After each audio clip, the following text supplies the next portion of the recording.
Welcome to Manhwa Krush, where legends are born. The students advance further into the glowing purple expanse of the Valiant Dungeon. Yoon-chae spotted Union along with her blonde companion Yoon-sha already inside, which made him wonder how they had been permitted to enter despite being younger students. Little Xie, who had been assigned to monitor Yoon-chae, also noticed the two girls and pointed them out to another armored student nearby. That student immediately began fantasizing about escorting the attractive pair, only to have his thoughts abruptly cut off when a taller, more serious student wearing a helmet struck him and told him to stop daydreaming, then went on to explain that Yoon-yin and Yoon-sha were both far stronger than them, each exceeding level 30, and mockingly added that they would be the ones needing help from the girls, since he himself was nowhere near their level. Embarrassed by the reprimand, the student muttered that he had only been joking. Even as the older students continued their conversation, the previously daydreaming boy kept his eyes fixed on Yoon-sha and Yoon-yin. To the surprise of both the boy and his friend, the two younger yet high-level students paid them no attention at all, instead walking straight toward Yoon-chae and Xiaoji. Yoon-chae watched their approach with confusion. He recognized Yoon-sha as the high-status guest from the Ding family residence, and her direct approach immediately made him wary, leading him to question whether she knew the original owner of his body or if she had come to confront him on behalf of Dingshu, whom he had humiliated earlier. Yoon-sha, however, approached in a straightforward and friendly manner, smiling with confidence as she told Yoon-chae that she had seen him at the memorial hall, complimented his combat ability, and remarked that his voice was distinctive. Uncertain of her intentions, Yoon-chae assumed she might simply be making casual conversation. That assumption quickly shifted when Yoon-sha's eyes gleamed gold as she leaned closer, revealing that she recognized his voice from the sound of shattering glass during his escape from the Ding family estate. This revelation shocked Yoon-chae, as he realized with alarm that she had identified him as the intruder from just 2 sentences, and after making her point clear, Yoon-sha's attire shifted into white mage-like battle gear. Yoon-yin followed suit, changing into a dark green energy outfit, and Yoon-sha then told the still surprised Yoon-chae that they would explore the dungeon first before calmly walking away alongside her companion. As they departed, Yoon-chae carefully analyzed the exchange, understanding that although she had recognized him, she had deliberately chosen not to expose him in front of others, instead conveying the message in a subtle way that made him question whether it was intended as a warning. He also considered the more dangerous possibility that Dingshu might have recognized his voice during their earlier confrontation. Even so, Yoon-chae chose not to dwell on it, confident that as long as the Ding family did not act immediately, his rapid growth would soon make him strong enough to handle any threat they posed. Noting her seemingly friendly behavior, he decided to respond in kind by offering a warning of his own. He called out to them, advising caution, as his instincts were telling him that something about the dungeon felt unusually dangerous. Yoon-sha paused and appeared to agree, telling Yoon-yin that the place did feel strange, and reflecting that given her level, it should not have been so unsettling. With a final, knowing smile directed at Yoon-chae, she thanked him for the warning before continuing onward with Yoon-yin. Their brief and unexpectedly cordial interaction did not go unnoticed, as the older students looked on in disbelief, beginning to gossip about why the typically aloof Yoon-sha seemed so familiar with him, and driven by jealousy, they quickly surrounded Yoon-chae, pressing him with questions about his connection to her and demanding that he introduce them. Uninterested in indulging them, Yoon-chae cut the discussion short, stating that he and Xiaoji would be leaving the group to explore on their own. His declaration stunned the older students, who immediately criticized his apparent overconfidence and warned that, as younger participants, they would be easily killed by level 20 monsters. To their surprise, their supervisor Little Xie intervened and told them to let the two go, reasoning that for Yoon-chae to be on friendly terms with someone as strong as Yoon-yin, he must possess some capability of his own. Then his own level had to be high as well. When the others objected and reminded him of the teacher's instructions, Little Xie's real intentions surfaced in his thoughts, as he bluntly reminded them that their true goal was to secure valuable crystals, and he had no desire to divide the spoils, making it convenient for him if Yoon-chae and Xiaoji went off on their own. He settled the matter coldly by telling the group to ignore the two of them, reasoning that they carried distress signal guns and could call for help if necessary. As Yoon-chae and Xiaoji departed, Little Xie watched them leave with a mix of irritation and envy, unable to understand why someone so ordinary had drawn Yoon-sha's attention. That jealousy gradually twisted into something darker, leading him to conclude that if Yoon-chae was truly so reckless, then he deserved whatever fate awaited him. Not long after Yoon-chae and the others had entered the dungeon, an angry Dingshu arrived at the entrance. A male staff member and a woman immediately stopped him, questioning his purpose there. Overcome with anger, Dingshu grabbed the man by the collar and demanded to know if a group had just entered, prompting the staff member to challenge him about his intentions. This confrontation followed a tense and frustrating discussion Dingshu had just endured with his family elders. When he attempted to accuse Yoon-chae and Xiaoji of being the intruders who had attacked their home, his father, Ding Hao, dismissed the claim outright, coldly telling him not to shift blame for his own public humiliation and making it clear he had no time for such trivial matters. Dingshu insisted firmly that he had recognized their voices during the incident. However, Dingge expressed doubt, pointing out that the intruders had demonstrated far too much skill to be mere students, especially given how easily they had escaped a large number of guards. Ding Hao added that unless Dingshu could provide proof that their strength surpassed that of the guards, there was no basis to support his accusation.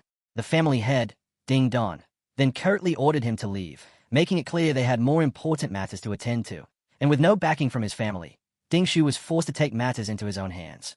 Back at the dungeon entrance, he confronted the staff member again, declaring with unrestrained determination that since Yunche and Xiaoji were inside, he would go in after them. Inside the dungeon, Yunche was engaged in combat against a formidable level 20 greed demon crystal giant, a creature composed of jagged blue crystals that launched relentless attacks, and as he maneuvered to evade its strikes, an even more dangerous threat appeared in the form of a level 30 greed demon crystal eye, which immediately fired a concentrated beam of purple energy toward him, forcing Yunche to brace for impact, while from a distance, a panicked Xiaoji shouted his name and activated a support skill that summoned golden shields adorned with angelic wings around Yunche, successfully absorbing the attack. The ability, Surrounding Shield, providing him with 500 durability and 700 defense for 3 minutes. Xiaoji followed up without hesitation, unleashing a motivational shout that enveloped Yunche in an empowering aura, granting him the inspired status and boosting both his attack power and speed by 5%, demonstrating that he was rapidly developing into a highly effective support player. Empowered by Xiaoji's support, Yunche launched a relentless sequence of heavy attacks against the massive crystal creature, with his Trick Blade skill active, granting him a 70% increase in attack power. He delivered a final decisive strike that shattered the formidable level 30 Eye of the Mountain. The rewards came immediately, as Yunche advanced to level 21 and gained 3 additional attribute points, while Xiaoji, equally thrilled, shouted in surprise upon reaching level 11 and receiving 3 points of his own. Yunche explained that the Surrounding Shield and motivational shout abilities came from the skill books they had taken from the Ding family, emphasizing that they were highly effective support skills that Xiaoji had successfully learned. As he looked over the remains of the defeated monsters, Yunche reflected on how much their coordination had improved, recognizing that while the enemies in this dungeon were slightly above their level, Xiaoji's newly acquired support abilities had made the battles far more manageable. Continuing deeper into the dungeon's crystal-filled caverns, Yunche recalled something his teacher had mentioned earlier about a rare creature known as the Obsidian Beast. According to that information, defeating it offered a chance to obtain a ray support skill book for gravitational pull, which held particular importance for Yunche, since he had already seen its reverse counterpart, Force Field Zone, listed within his Mirror World abilities and knew it would play a key role in his future plans. However, that was not his only objective, as he surveyed the vast and eerie terrain, keeping in mind that this dungeon was also said to be the resting place of many powerful adventurers who had died there. From that, he inferred that their souls might still linger where they had fallen, presenting him with an opportunity to locate and bind stronger undead spirits to expand his army, and he hoped to encounter such souls within the area. Without warning, a sudden sense of danger struck him, causing his eyes to widen. Down in the canyon below, an enormous creature composed of dark, glowing purple stone emerged into view. It was not alone, as an entire group of these elite-level obsidian beasts moved together, advancing in formation through the canyon lined with crystal pillars. From their position atop a high cliff, Yunche and Xiaoji observed the unusual scene. Yunche quickly noted that these elite creatures were traveling as a coordinated group and had already covered a distance of at least a kilometer, far beyond what they would normally roam. This highly abnormal behavior led him to a serious realization, and he muttered the term wanderer type, questioning it under his breath. Recognizing the signs of a far more intelligent and dangerous threat, Yunche explained that the behavior of the obsidian beasts matched that of wanderer-type monsters, rare entities that lacked fixed spawn points and instead roamed freely across the dungeon. Such creatures were significantly stronger than ordinary monsters of the same level, and posed a serious danger, capable of overwhelming unprepared adventurers with ease. In the early days, before humanity grew powerful enough to control dungeons, encountering a wanderer-type creature almost always meant entering a brutal fight just to stay alive. What made these monsters especially terrifying was that they weren't confined to dungeons. They could roam freely into human territory, threatening towns and bringing widespread destruction and death wherever they appeared. Because of this, their presence often led to massive disasters and heavy casualties. Even so, Yunche understood that such extreme danger came paired with equally massive rewards. Wanderer-type monsters dropped far superior experience and loot compared to normal creatures, making them the ultimate high-risk, high-reward targets for any adventurer daring enough to challenge them. Facing a group of obsidian beasts, Yunche stayed alert, fully aware that underestimating them would be fatal. He immediately judged that a direct attack was unwise, deciding instead to probe their abilities first in search of a weakness. And from his initial observation, their defensive power stood out as exceptionally strong. The level 30 Obsidian Crystal Beast possessed a constantly active healing ability, allowing them to recover continuously and making them incredibly difficult to wear down over time. Before Yunche could come up with a better strategy, the beast retaliated, unleashing a synchronized barrage of powerful energy beams known as mana rays.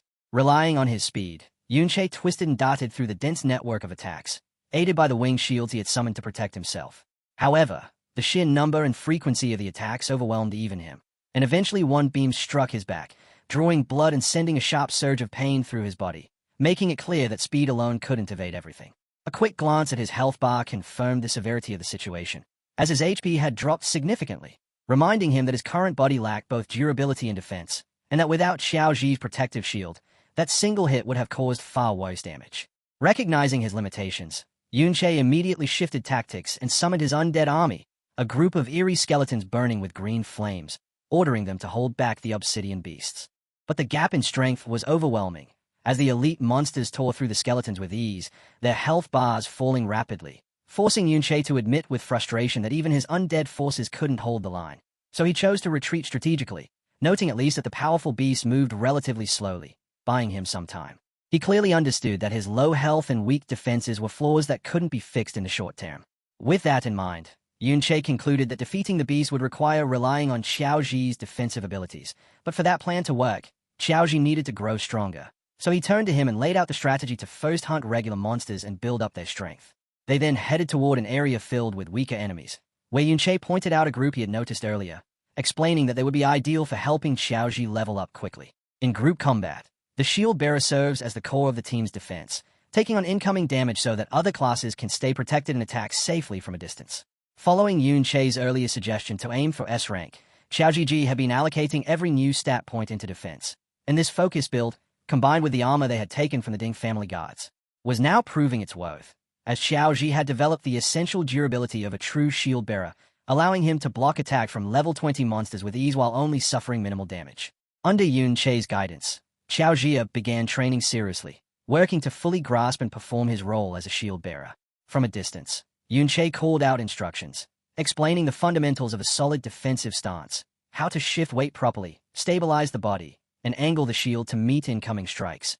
And by applying these lessons, Chao managed to block a heavy blow from a crystal monster, feeling a surge of satisfaction at the visible improvement, as a system message showed his shield durability decreasing far more slowly than before, though his lack of experience still remained clear. Just as Yunche warned him to stay ready for consecutive attacks, the monster struck again, catching Xiaoji unprepared and knocking him flat onto the ground. Before the creature could deliver a finishing hit, Yunche rushed forward, intercepting the attack and pulling his friend out of danger. He immediately turned the moment into another lesson, explaining the importance of anticipating an enemy's next move, while cautioning Xiaoji against using wide, exaggerated swings with his shield that would leave openings. Instead, he emphasized tighter, more controlled blocks that would both defend effectively and create chances to counterattack. Giving him a reassuring pat on the shoulder, Yunche added one final piece of advice: stay alert, but keep the body relaxed, only tightening up at the instant of impact to conserve energy and improve reaction speed. The training pressed on without pause, and after one more encouraging pat against Xiaoji's armor, Yunche told him to keep it up while standing just behind him, continuing to support and instruct, including another crucial rule for any shield bearer: to always remain aware of the teammate's position behind them. Hearing this, Xiaoji's expression settled into quiet determination. They soon applied what they had practiced, fighting together against the dungeon's monsters as Yunche reminded him of a fundamental principle of combat. When opponents have similar stats, the deciding factor becomes skill, and with that in mind, their coordination began to show results, as after defeating another monster, Yunche leveled up again and reached level 22, feeling satisfied with their steady progress. Now that Xiaoji could engage enemies with confidence, their efficiency improved, allowing Yunche to gain experience much faster as well. Even so, the greatest improvement belonged to Xiaoji, who excitedly announced that he had finally reached the milestone of level 15, a significant breakthrough that marked an important turning point. Xiaoji had finally reached the point where he could learn a powerful new ability from one of the books they had taken, raising a glowing rare skill book for shield armor, a technique that would form an additional outer layer over his shield, massively increasing its durability and defense in proportion to his own stats, further solidifying his role as a tank. Now meeting the level requirement, CHA learned the Shield Armor skill, the final usable skill book from the Ding family's collection. And as the ability activated, a layer of green, glowing armor wrapped around his summoned shield, significantly boosting its defensive strength. Yunche immediately recognized how valuable this enhancement would be, noting that the added defense would make a major difference when they eventually confronted the Obsidian Beasts again. At the same time, elsewhere in Crystal Pillar Canyon, a trio of instructors from the school's teaching team stood observing the very same group of elite Obsidian Beasts that Yunche and Xiaoji had encountered earlier. They were puzzled by the unusually large concentration of elite Wanderer-type monsters gathered together, quickly concluding that such a threat was far too dangerous to leave for students and needed to be eliminated. Even so, they understood the difficulty of the task, knowing that while standard level 30 monsters were manageable, elite Wanderer types were on an entirely different level in both strength and unpredictability, and their discussion was abruptly interrupted when a student's distress signal suddenly flared across the sky. With priorities forced to shift, the teachers immediately decided to abandon their hunt and move out to rescue the students instead. As they prepared to depart, concern lingered heavily among them regarding the Wanderers, as they all understood that the creatures pose a severe danger, especially to any unaware student who might accidentally cross their path. While getting ready to leave, one of the instructors, Peng Zhang, acknowledged the risk and offered to remain behind as a precaution. Team leader Lei was just about to accept the suggestion when Yunche and Xiaoji suddenly appeared, and Yunche voiced his own concern, proposing that the two of them could stay behind to monitor the Wanderers instead, reasoning that if the rescue group encountered another cluster of powerful monsters, having only 2 teachers might not be sufficient. Then stepping forward toward the surprised instructors, he calmly laid out his plan, pointing out that the Wanderer types were relatively slow, and, more importantly, had not yet detected them. He assured them that as long as he and Xiaoji maintained a safe distance and limited themselves to observation, they would remain out of danger, urging the teachers to proceed with the rescue without hesitation. After a brief moment of consideration, the instructors agreed to the proposal, though before leaving, Lei delivered a stern and serious warning to Yunche. Lei firmly emphasized that the monsters were extremely dangerous, warning Yunche and Xiaoji that they must not act recklessly or attempt to fight them under any circumstances, repeatedly insisting that they remain hidden, because if those powerful creatures discovered them, escape would be impossible. As the teachers rushed off, one of them shouted a final urgent warning, telling Yunche to stay concealed at all costs, stressing again that once detected, there would be no way out. But Yunche had no intention of hiding, and the moment the teachers disappeared, he immediately launched his own assault on the Obsidian Beasts, declaring with confidence that it would be the monsters who wouldn't escape from him. Without delay, he set their new strategy into motion by summoning his undead army, sending the skeletal warriors forward to absorb the first wave of mana ray attacks from the beasts. This time, however, the skeletons weren't left to face the assault alone, as Xiaoji, now a far more capable tank, activated both his surrounding shield and his newly acquired shield armor skill. Together, these abilities formed an exceptionally durable defensive barrier in front of the undead, causing the previously threatening energy beams to crash harmlessly against the reinforced shields, failing to inflict any real damage and barely leaving a mark on the skeletons they were meant to destroy. With the monster's focus locked onto the seemingly unbreakable front line, Yunche slipped through the disorder and began his counterattack. Striking with raw force, he delivered a succession of heavy blows, shattering the crystalline bodies of the elite monsters using nothing but his fists. He concentrated his assault on a single radiant crystal beast, watching its health steadily decline with each impact.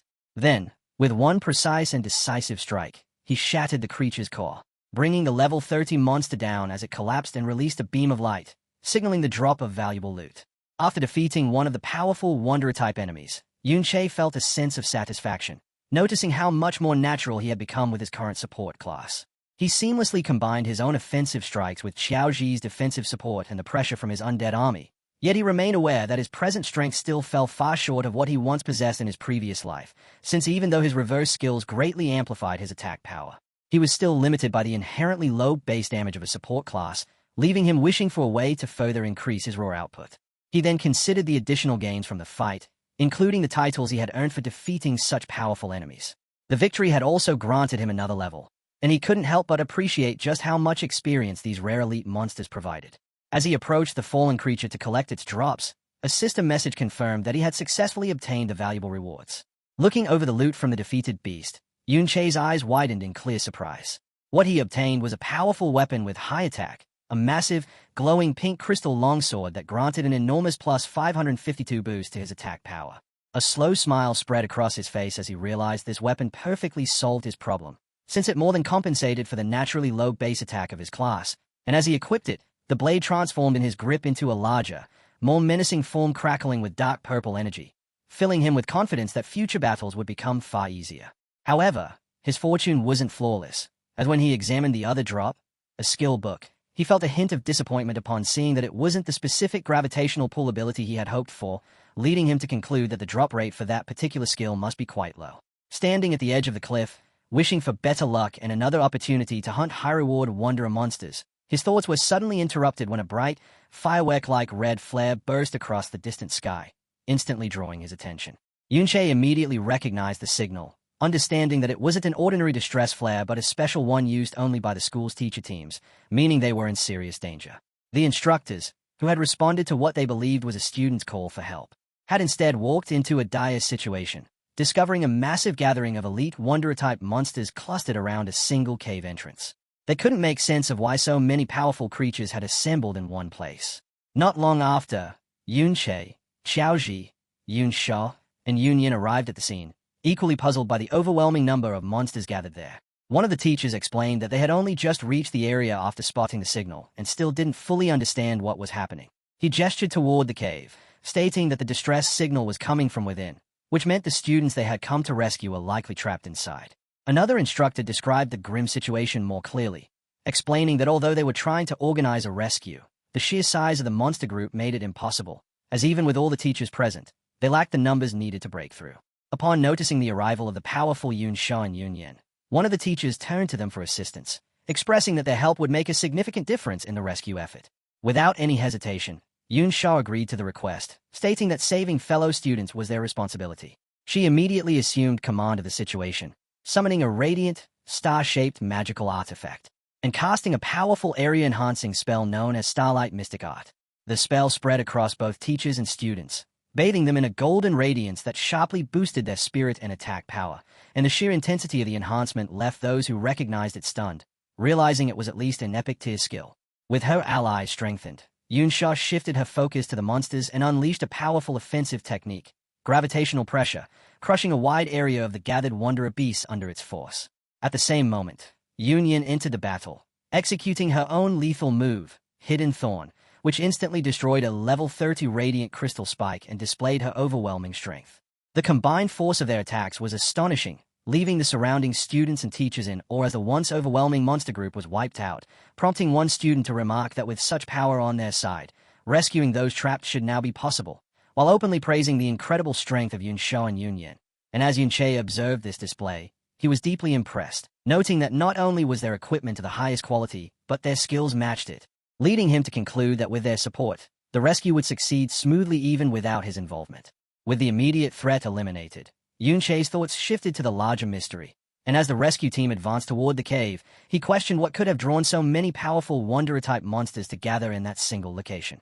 Choosing to investigate independently, he instructed Xiaoji to remain with the group while he moved ahead to scout the situation.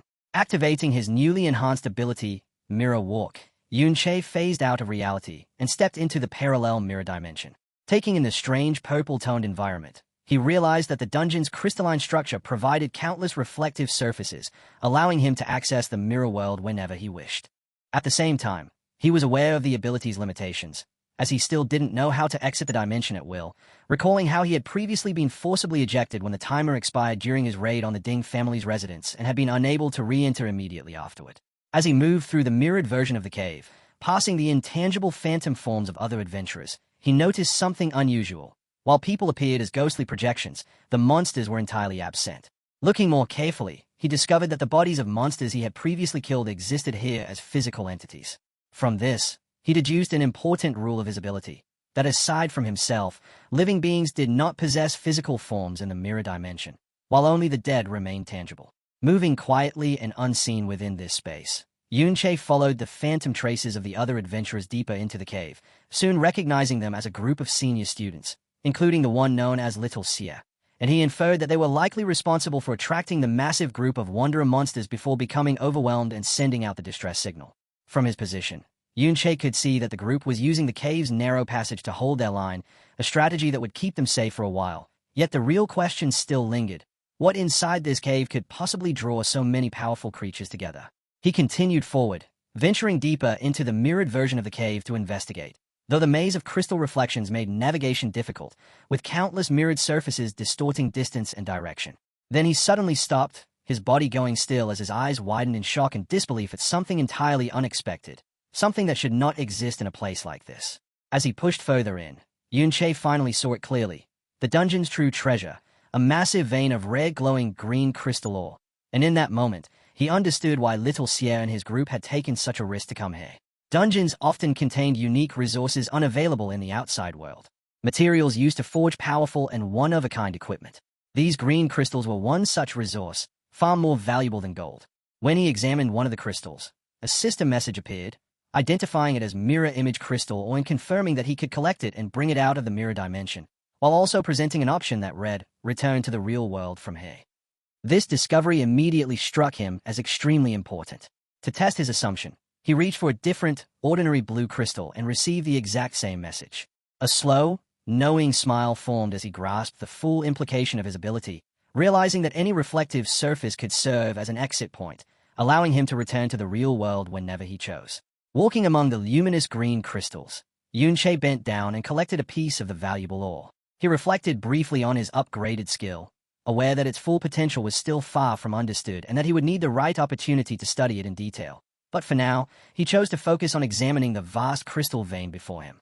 As he advanced deeper, the sheer scale of the deposit left him stunned, the enormous quantity of ore enough to make any ordinary miner unimaginably wealthy.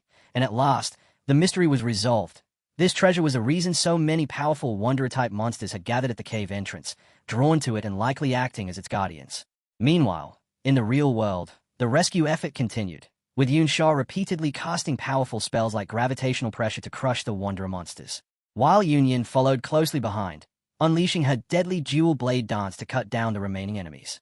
Not content with only supporting her allies, Yunsha revealed her own offensive strength by unleashing Star Rain Art, a large-scale, devastating spell that blanketed the battlefield, leaving both students and teachers watching in utter shock as they questioned whether all her abilities were of epic rank, given that her power clearly surpassed that of the instructors. With one final, massive cross-shaped slash, the last Wanderer beast guarding the cave entrance was cut down, clearing the way for the rescue team to enter and retrieve the trapped senior students, who were gathered together inside, exhausted yet still alive. As the group escorted them out, one of the seniors, Little Xie, spoke with visible relief, admitting that he truly believed he would die within that cave. Yunyan, ever cautious, immediately cut off his relief and warned him not to lower his guard, pointing out that they still needed to fight their way out of the dungeon and that everyone was already worn down from the previous battle. Yunshan nodded in agreement. Yet with a confident smile, she added that with their assistance, escaping this time should be far easier than the struggle they had just endured. However, as the rescued seniors were being guided out, Yunsha's eyes suddenly widened, her expression shifting into one of shock and concern as she sensed that something was wrong. Her unease proved justified when the students behind her suddenly erupted into terrified screams. The cause of their fear was a dreadful sight. The path ahead, which had only just been cleared moments ago, was once again filled with an enormous horde of elite Wanderer-type monsters. It was as though every Wanderer in the entire dungeon had converged upon this single point, completely sealing off their route to safety. While the rescue team in the real world was being overwhelmed by the sudden reappearance of the Wanderer horde, Yunche continued his solitary exploration within the other mirror world, moving through the twisting, maze-like passages of the crystal cave, his path illuminated by the eerie green glow emitted from the veins of special ore. Then, without warning, he came to an abrupt stop, his eyes widening in sheer disbelief at the sight before him. What he had found was astonishing, a massive, tree-like crystal structure that stretched all the way to the cavern ceiling, and at its peak rested a radiant, star-shaped crystal core that pulsed with immense energy. He recognized it instantly as the dungeon's legendary secret treasure. As he approached the core, memories of the stories surrounding such items surfaced in his mind. If the various crystal ores represented the dungeon's valuable resources, then this crystal core stood as the ultimate prize, the one and only secret treasure within the dungeon. Such treasures are formed from the condensed essence of all the dungeon's special resources, requiring an incredibly long and unknown span of time to take shape. They are so exceedingly rare that an ordinary person might never encounter one in their entire life. And most crucially, every secret treasure possesses a unique and powerful special effect without exception.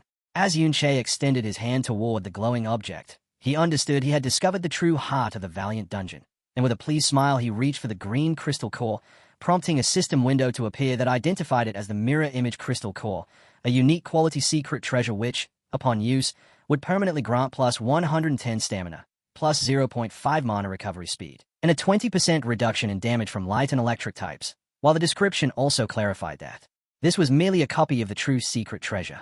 Yunche was overjoyed by the find, quickly realizing that the stamina boost would significantly raise his maximum health, while the increased mana recovery would allow him to activate his powerful Trick Blade skill more frequently, thereby increasing his overall damage output. With a knowing grin, his attention settled on what he considered the most valuable effect, the 20% reduction against light and electric damage. He understood that percentage-based damage reduction was extremely rare and highly prized, even among top-tier equipment, and what made it even better was that, as a consumable secret treasure, it would not occupy any of his limited equipment slots. However, as he held the item, an odd thought surfaced in his mind.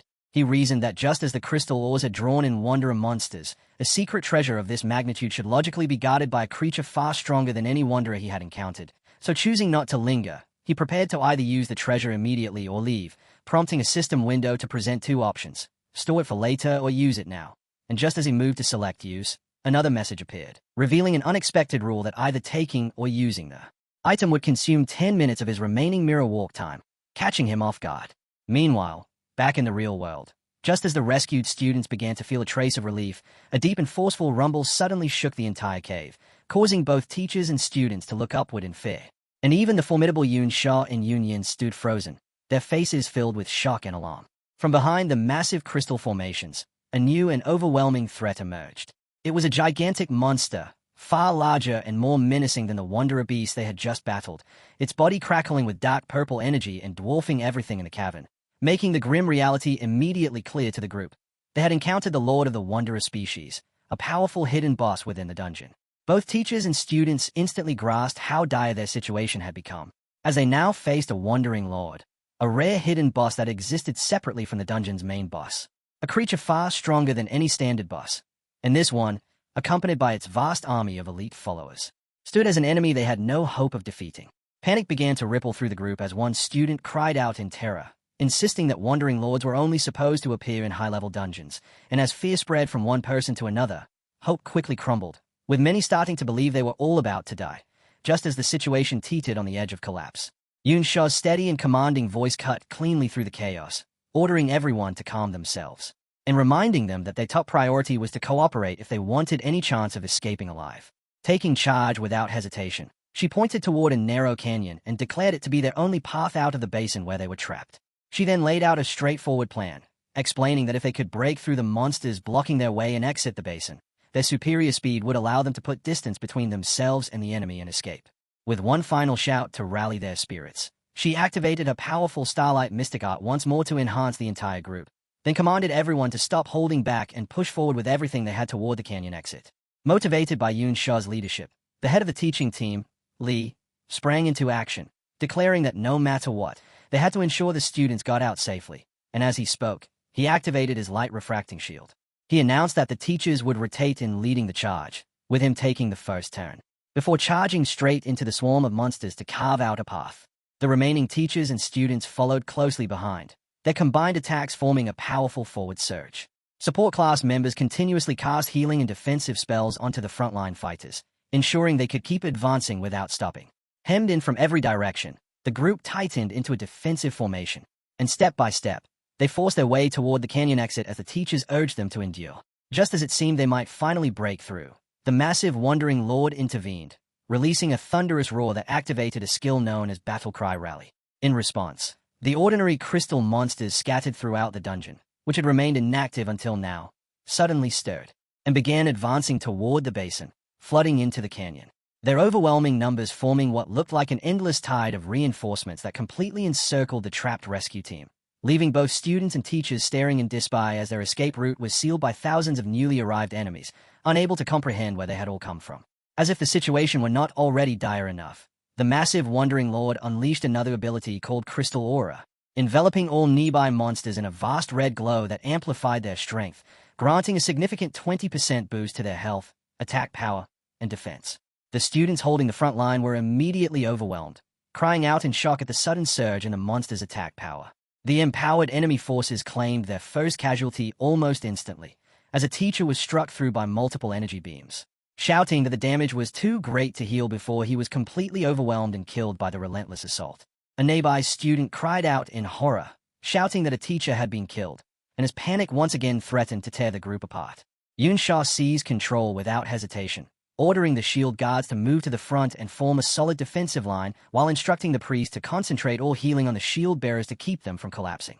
Despite her firm leadership, Yunsha understood just how dire their situation had become, realizing that everyone was already exhausted and barely managing to hold their ground. And more frightening than anything else was the fact that the Wandering Lord itself had yet to truly join the fight, yet even its empowered followers alone were already pushing them to their absolute limits, making it clear that even with all their combined strength, the students and teachers stood no chance against the endless strength and horde. One of the teachers, his face serious, spoke up grimly, saying their efforts were meaningless and that at this rate, breaking through was impossible. Concluding that maintaining formation was pointless, one of the more cowardly teachers made the decision to abandon the group, activating a stealth skill as he declared that it was now every man for himself. He immediately fled, attempting to slip past the monsters unnoticed and escape on his own. The teacher Li shouted after him, warning that the stealth skill would not last long enough for him to get away. That warning proved tragically accurate. The fleeing teacher was quickly discovered when a smaller, total-like crystal monster emerged from the ground and blocked his path. As the teacher froze in sheer terror, the massive Wandering Lord, which had been observing the battle up to this point, finally took action. It unleashed a devastating beam of pure energy that struck the ground where the lone teacher stood, instantly annihilating him and reducing him to ashes under the overwhelming force of the attack. The explosion carried such immense power that it not only killed the teacher, but also caused the entire canyon to collapse, sealing off the only escape route beneath a massive landslide of rock. The remaining students and teachers could do nothing but stare in horror at the incomprehensibly terrifying display of strength. One of them, his face filled with despair, stammered that escape was no longer possible. Having blocked their only way out, the colossal Wandering Lord shifted its focus toward the trapped adventurers, its crystal eyes glowing ominously as it began charging another devastating energy beam. A student screamed in utter despair, convinced it was the end and that they would be the next targets, and with no way to evade the incoming attack, the group braced themselves for the inevitable, fully aware that there was no chance they could withstand a blast of that magnitude. At the final moment, however, one of the students summoned an enormous, ornate shield that materialized directly in front of them. The shield, an epic quality, level 70 piece of equipment known as the Rock Mountain Shield, possessed immense defensive power and resistance, and as the Lord's energy beam crashed into it with overwhelming force, the impact drove the massive shield backward, pushing it to its limits and threatening to shatter it. The teachers and the strongest students surged forward together to brace the shield, fully aware that if it gave way, the end would come instantly. Yunsha, her expression tight with strain, laid out their desperate measure, explaining that although the shield was a level 70 piece of equipment with undoubtedly high durability, its steep level requirement meant that no one present was capable of properly equipping it to gain its stat bonuses, forcing them instead to rely on their own physical strength to hold the massive, unwieldy object in place. And even as she spoke, she understood this was nothing more than a temporary solution, a last resort that could only buy them a brief window of time. As the teachers and students struggled to withstand the Wandering Lord's relentless assault, their morale began to crumble, and one of the rescued seniors voiced his confusion, questioning why a monster of such power would even exist within the school's dungeon. Another student, his face twisted with fear and anger, turned his frustration toward the teachers, blaming them for their predicament and demanding to know why they had been brought there at all, while one of the teachers, his expression grim, wondered aloud whether their long and exhausting effort to rescue the trapped students had ultimately been meaningless. The teacher Lei watched the unfolding disaster with visible pain, finding only a small measure of comfort in the thought that the two younger students, Yunche and Xiaoji, were safe and far away from this danger. That fragile reassurance shattered instantly when, to his utter shock, Xiaoji suddenly appeared beside him and shoved him aside to avoid an incoming attack. Lei was left completely baffled, unable to comprehend how the boy who had been told to wait near the valley had managed to arrive so quickly. As another monster lunged forward, Lei shouted a warning, and Xiaoji responded without hesitation, calling out the name of his skill, Surround Shield, as he moved to defend the teacher. However, the monster's attack proved far too powerful, shattering Xiaoji's defense and tearing open the group's perimeter. With their formation broken and their main tank injured, the group was left fully exposed, with no one capable of halting the advance of the wandering monsters. Their defensive line completely collapsed, leaving them wide open, and in a desperate display of courage, Xiaoji charged forward alone into the oncoming horde. Managing to block multiple heavy attacks while shielding the wounded teacher, Li, who could only stare in stunned disbelief, unable to reconcile how the student he had once dismissed as useless now displayed such overwhelming strength. Yet Xiaoji's lone stand was not enough, as the remaining shield guards had their defenses utterly destroyed, leaving the entire front line in ruins. At last, even Xiaoji was overwhelmed, his armor shattering under a powerful strike as he was sent flying backward. He lay sprawled on the ground, bleeding and utterly defeated, as the surrounding monsters closed in, preparing to deliver the final, killing blow. Watching their last line of defense collapse, one of the teachers, his face drenched in sweat and twisted with fear, admitted that their situation had truly become hopeless. Just as the monsters surged forward to overwhelm the defenseless group, a sudden blur of motion sliced through the chaos. To the teacher's astonishment, Yunche appeared, standing atop the corpse of a fallen monster, gripping his massive, glowing crystal greatsword as his eyes reflected a chilling, lethal calm. He glanced down at his battered and blooded friend, Xiaoji, and commended him for his courage. Then, turning toward the encroaching horde, he spoke with unwavering confidence, declaring, "Leave the rest to me."